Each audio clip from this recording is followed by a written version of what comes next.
Your child used to ask you to play almost every day, not for hours, usually for 5 minutes.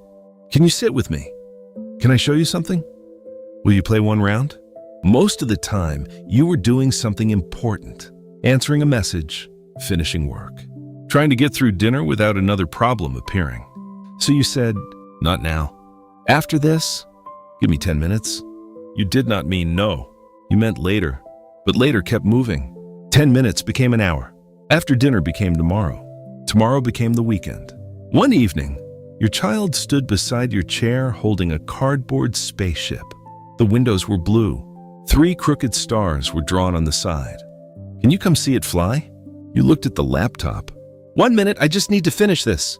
Your child waited beside you, then sat on the floor.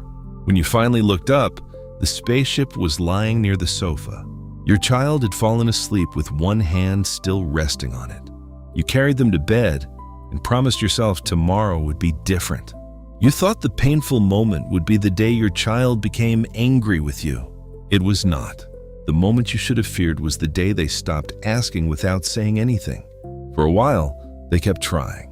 Then the questions came less often. At first, you felt relieved. The house was quieter. You could finish a call without someone pulling your sleeve. You told yourself your child was becoming more independent. But were they becoming independent? Or were they learning not to expect you? One Saturday, you finally had time. You walked into the living room. Do you want to play something? Your child barely looked up. It's okay, I'm playing by myself. No anger, no complaint. That was what made it hurt, because this was the quiet you had wanted. It just did not feel like peace. People often say children grow quickly. They become independent. They stop needing their parents for everything. And that is true. Children should learn to play alone, solve small problems, and slowly need less help. But independence and lowered expectations can look almost identical from across the room. Your child may not have become easier because they needed you less. They may have become easier because they learned to expect less from you.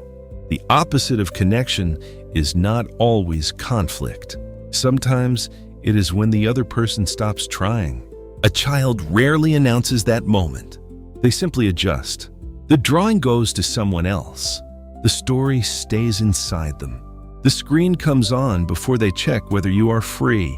And because they interrupt you less, you may think things are improving. This is not an accusation against parents who work hard. You may be carrying rent, school costs, debt, and responsibilities your child cannot see. Providing is love. Going to work when you are exhausted can be love. But your child does not experience your intention directly. They experience whether you looked up, whether you returned when you said, 10 minutes, whether your body was in the room while your attention stayed inside a screen. Psychologists have observed something important. Children do not need constant attention. They need attention that is responsive and reliable. One evening, you found a drawing on the kitchen table after your child had gone to bed. It showed your family standing outside the house. Your child had drawn themselves beside another adult. You were there too, but you were standing farther away with a small black rectangle in your hand. You knew it was your phone. The drawing was not meant to punish you. It was simply how your child had learned to place you in the picture. You thought about the cardboard spaceship, the stories you only half heard, the dinners you missed, the nights you stayed awake solving problems for people who were already asleep while your own child learned not to interrupt you. That was when the problem became clear. You had been treating your child's request like an interruption, but to your child, the request was the relationship. Look at this. Sit with me. Play with me. Those were not only requests for entertainment. They were small questions. Do I still matter when something else wants your attention?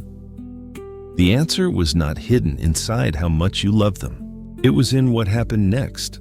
This does not mean you must stop working every time your child calls. Children need limits. Adults have responsibilities. The answer is not constant availability. The answer is reliable attention. Later has no shape to a child. It could mean 10 minutes. It could mean tonight. It could mean never. So the next evening, your child was building on the floor. You put your phone in a drawer. I have 15 minutes. Show me what you're making. Your child looked at you. Right now? Right now. You sat down. For the first few minutes, they seemed unsure whether you would stay. Then they pushed one piece toward you. You built a wall in the wrong place. They laughed and corrected you. Nothing dramatic happened. But when the 15 minutes ended, you did not disappear in the middle of their sentence. You said, I need to finish dinner. Tomorrow after dinner, we can do this again. The next day, you came back when you said you would. A few nights later, work ran late. You missed the time you had promised. Instead of hoping they forgot, you sat beside them. I said 7, and I missed it. That was my mistake. We can do 10 minutes before bed or 15 tomorrow morning. You choose. Your child chose before bed. You kept that promise. The house did not become perfect. You still had deadlines. Some evenings, 15 minutes was all you had. But something began to return. A drawing appeared beside your chair. A strange fact was shouted from another room. A broken toy was placed in your hand. Small things. But small things were how your child had always tried to reach you. They did not need a perfect parent with unlimited time. They needed evidence that asking still worked. An honest 15 minutes was worth more than 2 hours beside them while your attention stayed somewhere else. One day, your child will stop asking you to play. That day is supposed to come. They will grow. Their friends will become more important. Their life will move beyond the walls of your home. But before you call the silence independence, ask yourself, did my child need me less? Or did they learn to expect less? You cannot control how quickly childhood passes. You can control whether later becomes the answer they expect. If your child still calls your name from another room, still brings you drawings, still asks you to sit beside them, that is not only an interruption. It is an invitation that will not remain open forever. Years from now, your child probably will not remember the email you finished.